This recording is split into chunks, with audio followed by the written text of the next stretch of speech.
Ícone de boneco correndo, segurando um chapéu de formatura. Setas cruzam a tela de baixo para cima. Uma sequência de imagens aparecem, onde o boneco passa por etapas e chega à formatura. Logo é Jatec. Curso técnico em desenvolvimento de sistemas. Introdução ao web design. Planejar layouts com CSS3. Chegamos à nossa competência final, a nossa quinta. Everton Mendonça. Descrição. Ele está em pé, é branco, cabelo preto, curto, olhos castanhos, barba grisalha, veste camisa azul claro, visto da cintura para cima. Ícone de play vermelho. Inscreva-se youtube.com/EAD Pernambuco. Certo? Nela, vamos planejar layout com o CSS3. É através do CSS3 que a gente vai colocar os elementos nos seus devidos lugares. O CSS, ele para definir as formas e deixar tudo no seu devido lugar, ele utiliza uma técnica chamada Box Model. Então, eu não falei anteriormente que cada elemento HTML ele é uma caixa, que você coloca caixa dentro de caixas? Então, agora a gente vai entender essa caixa. Essa caixa ela é composta de o seu conteúdo, que é a parte central. Então, observe no slide que você tem o elemento central, que é o conteúdo, que ele pode ser um texto ou uma imagem. Você tem um espaçamento entre esse elemento, a finalização desse elemento e a borda. Você tem a borda e você tem uma margem para o próximo elemento. Essa margem para o próximo elemento, ela é diferente do espaçamento. No caso do espaçamento, ele é interno, ele é sempre interno. E a margem, ela é sempre externa. Independente, os dois ele tem uma característica estranha, que é com referência ao seu lado esquerdo e seu lado direito. Se você tem dois elementos e você define uma margem de 10 pixels e 10 pixels, se ele está um ao lado do outro, ela vai ser sobreposta. Se você tem 10 pixels e 20 pixels, então você vai ter um espaçamento de 20 pixels. Então vai ser sempre o maior, ele não vai somar. Então uma margem de um elemento com a margem de outro elemento, ele não soma as duas margens. Ele vê qual é o maior e coloca. No espaçamento, ele também. Se você tem um elemento no conteúdo desse elemento, você vai ter um outro elemento e ele tem uma margem e você tem um espaçamento, ele vai pegar o maior. Então guarde isso e experimente. Experimente, que é através da experimentação que a gente entende, que a gente aprende, que a gente percebe esse tipo de explicação, certo? Então, conteúdo, espaçamento, borda, margem ao redor do elemento. Agora sim, a gente vai definir os tamanhos. Então, no HTML, a gente não define tamanho de nada. Eu coloquei alguns tamanhos, algumas propriedades que eu não deveria ter colocado, mas porque a gente não conhecia CSS. Agora que a gente conhece CSS, a gente não usa mais. A gente nunca deve colocar no documento HTML as propriedades de tamanho, as propriedades de posição. Isso é sempre o CSS. Se algum dia a gente quiser mudar, basta trocar o CSS. Se a gente quiser voltar, basta colocar o CSS de volta. Muito prático. Então, o tamanho, ele vai ter essas duas propriedades. O width e height, eles vão definir a largura e a altura dos elementos. Isso pode ser tanto em pixel quanto em porcentagem. Pixel dá para entender, né? Que são o tamanho dele em pontinhos lá da tela. Então, você define 300, 400, 1000. Se sua tela for 1024, então ela tem um tamanho máximo de 1024 pixels de largura. Se ele tem uma altura de 768, então não dá para colocar maior do que isso. Na verdade dá, só que não dá para exibir maior do que isso. Então 768 é o seu limite de visualização. Lembrando ainda que o navegador ainda come um pouquinho na parte de cima.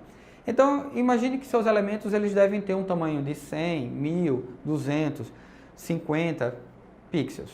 Vai experimentando e vá sentindo como é que é. Tanto de altura quanto de largura. E a porcentagem?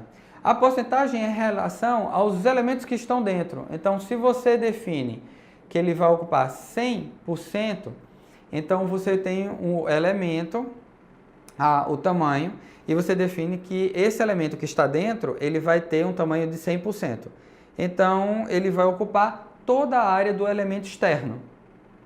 Então, ele vai ocupar 100% do conteúdo.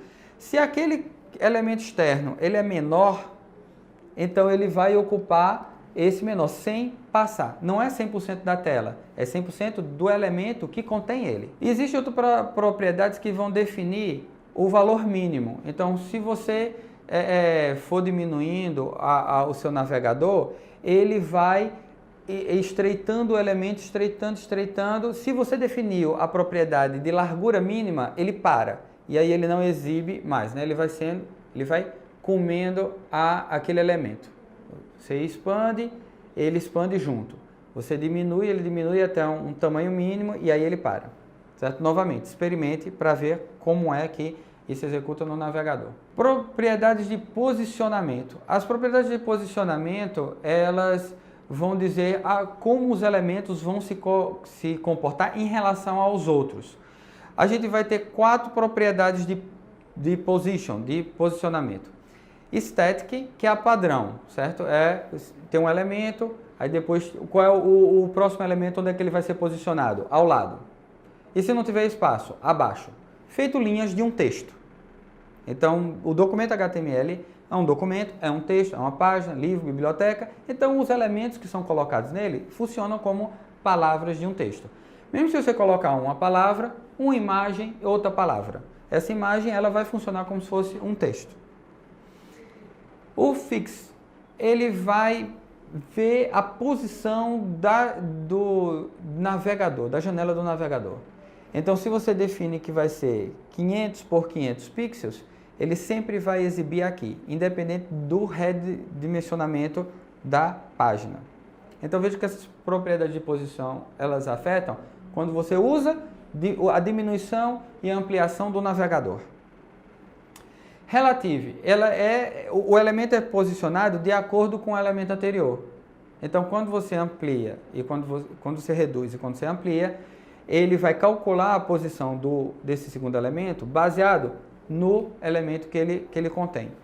E o absoluto, ele será posicionado a partir do primeiro elemento estático. Então, você tem um elemento, dentro tem outro, dentro tem outro, dentro tem outro.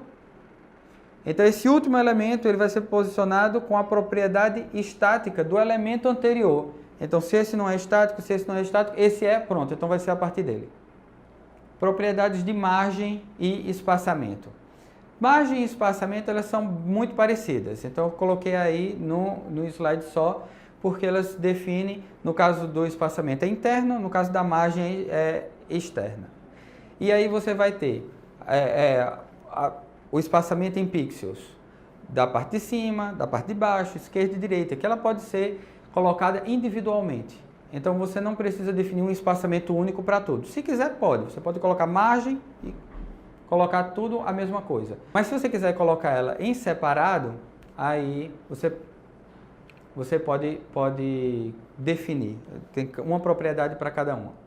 Uma característica também dessa regra, da regra de resumo, no caso margem, tanto para margem quanto para espaçamento, ele vai ter 4 valores.